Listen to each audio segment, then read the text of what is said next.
I go through the R&D, and I go to my unit. And of course, I kind of look Italian. So guys come, like, the white guys come up to the white guy who comes in, what you here for, you tell them, and they ask you, I'm Italian. Yeah, oh, yeah, we got Italians here. So this guy, Tommy, comes up to me, and he's Italian and tells me who's all on the yard, Carmine Persico, Joey Testa, all this stuff. I'm like, okay, good. So that night at dinner, Tommy introduces me to this old man. His name's they called him Toothpick. Didn't even really I don't even think I knew his real name. He was just Toothpick. Old guy, always had a plastic toothpick in his mouth.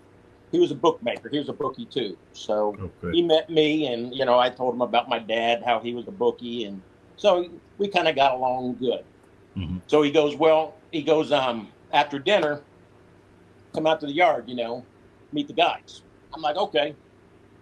So after dinner, I go out there, and he kind of greets me, and we walk over and introduces me to the Italians at the bocce. They got two like bocce things, and they got picnic tables there, and that's the Italian area, That's and of course some of the other white guys that come over to shoot the bowl with them, play some bocce. So Toothpick's there, and he calls over Joey. He introduces me to Joey Testa, and Joey was real nice, shook my hand and everything, Joey was he was a little different to where he kind of wasn't as social as the rest of them. And he kind of worked out a lot. He had cancer. He was at the FMC, and his cancer went in remission. Mm-hmm. So they wanted to keep him close, so that's why he was at the meeting. Okay. And he was a decent guy, I mean, he was friendly enough to me, stuff like that. So I met Joey, and then Toothpick looks at me and goes, well, are you ready to meet the boss? And I said, yeah, I guess. So there's an officer shack at Rec, right? And there's these roses, all kind of flower beds. And there's this old guy tending the flower beds.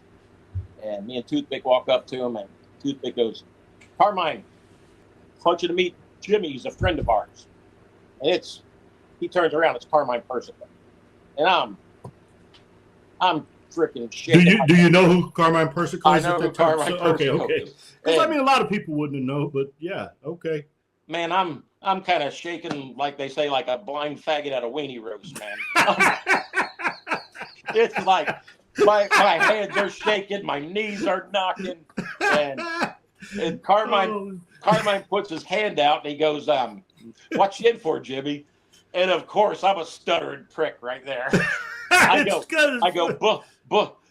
bank robbery. And he goes, Jesus, I hope you used a note. Oh, that's a good one, man. So we kind of got a laugh about it, and we kind of talked a couple minutes. And then he said, okay, I'll talk to you later. So then I kind of walk away with Toothpick, and he goes, man, he must really like you. And I go, I go, why? He goes, he don't really joke with people like that. And I go, well, all right, That's good. That's a good thing. That's a good thing. Carmine likes you. Yeah. So that next day, I don't have a job or anything because I just got there. So I kind of go out to Rec after breakfast, and Carmine's there. That's his job. His job is the flower beds. Okay. So he sees me. He calls me over, and he goes, "Hey, you shop commissary?" I said, "Oh, to be honest with you, Mr. Persico." He goes, "Carmine, there's no Mr. Persico here." I said, "Okay." I said, "Honestly, I don't really have, anybody taking care of me. I really don't shop." I said, "I got to get a job." He goes, "Well, they sell vegetables at the commissary, onions, tomatoes, green peppers, jalapenos. They sell bread and pasta." He got the information off my shirt. It's got my name and number. He goes, "I'm going to have some money sent to your books." He goes, "And then you get me the vegetables and stuff because, there's a limit what you can get." And he goes, "And then whatever's left over, get the stuff that you need." I said, "Okay, that's fine." So that night before dinner, I checked. I got $100 on my book. Okay. So I go out there, and Carmine calls me over, and he gives me a commissary list. And I'm going through it, and it's like $18. And I said, "Carmine," I said, "this is only $18. You need stuff else?" He goes, "Nah, that's it." I said, you want me to go for you again next week? He goes, no. He says, get what you need.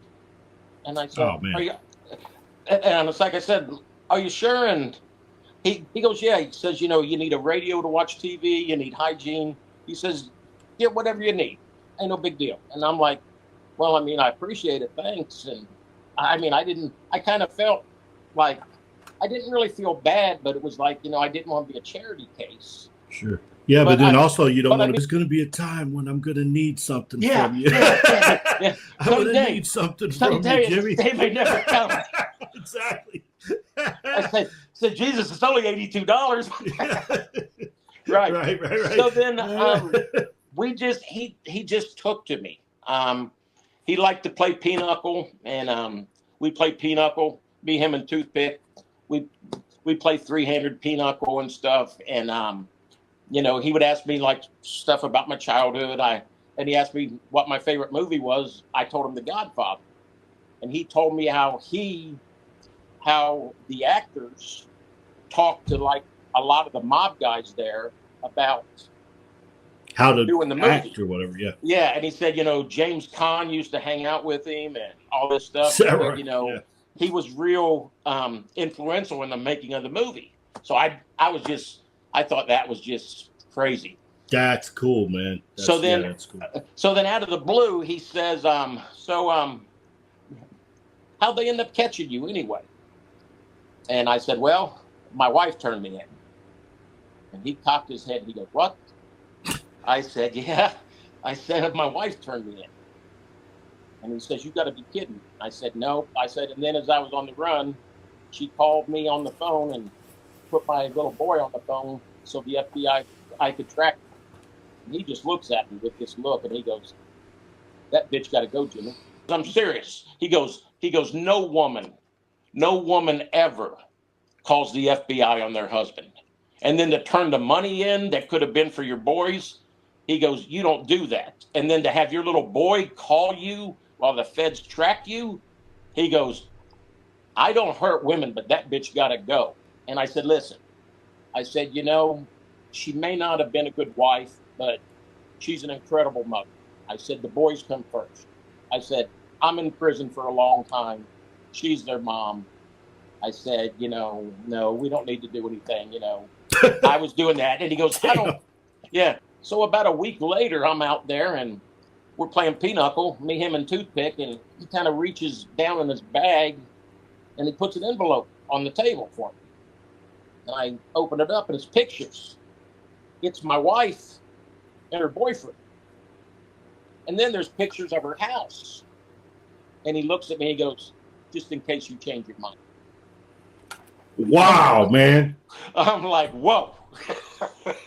Are you serious, yes. Man? That is nuts. Holy smokes. What'd you think? Did you think differently about the reach of the Mafia and, like how real it is at that point? I mean, that's my God, stuff. It is, because I mean, you see the movies and stuff. I saw The Godfather when I was 10, I think. And I loved it. I mean, it was probably the greatest thing I ever saw. But yeah, I mean, you just see how, I mean.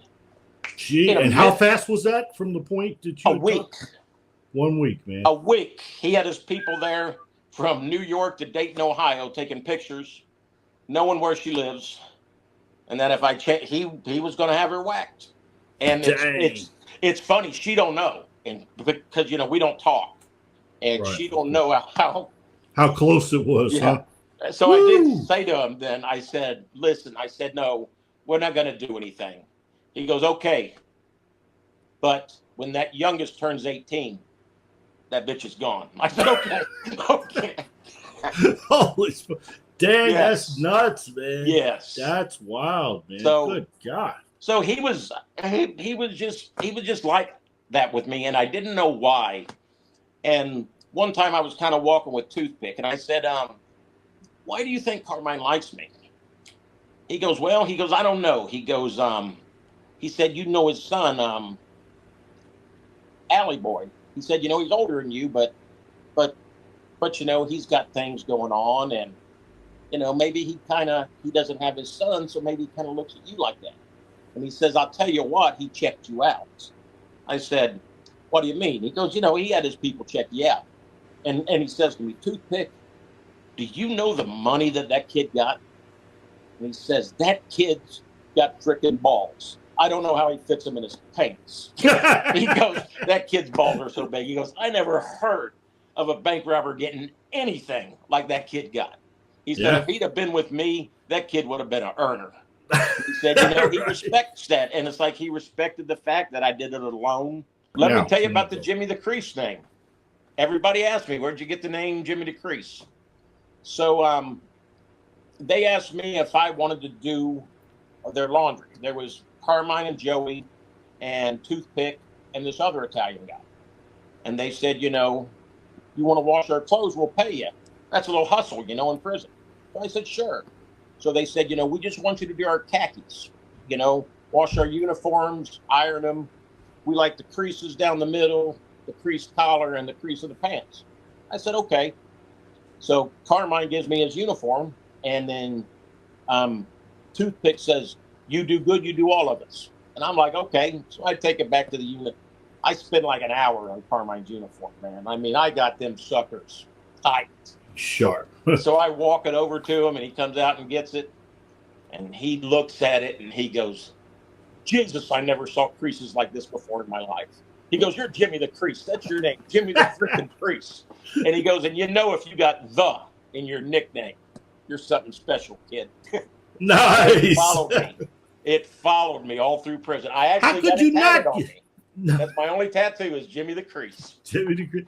Man, you can't beat that, man. Hell, shit, are you kidding, man? The Crease, man. That's and they great. each paid me $50 a month just to do their uniforms. Is that right? Yeah, wow. That's good hustle there, man. But I knew what it was. That was Carmine's way of taking care of me, because he'd always ask me, do you need anything? No, I'm good. No, I'm good. And I would never go to him. But, you kind of take care of your own. And that was his way of taking care of me and still kind of letting me keep my pride. Yeah. I tell you, Rob said, man, Carmine was still a tough old guy, man. He was. He would still, but he was like, he'll still punch you in the face or whatever, and throw down. He said he wasn't, He was strong as a bull, buddy. Yeah. He was. Yeah. That's exactly what he said. And tough, and then the garden thing. He took pride. He took pride in that. Let me ask you about Joey Testa, man.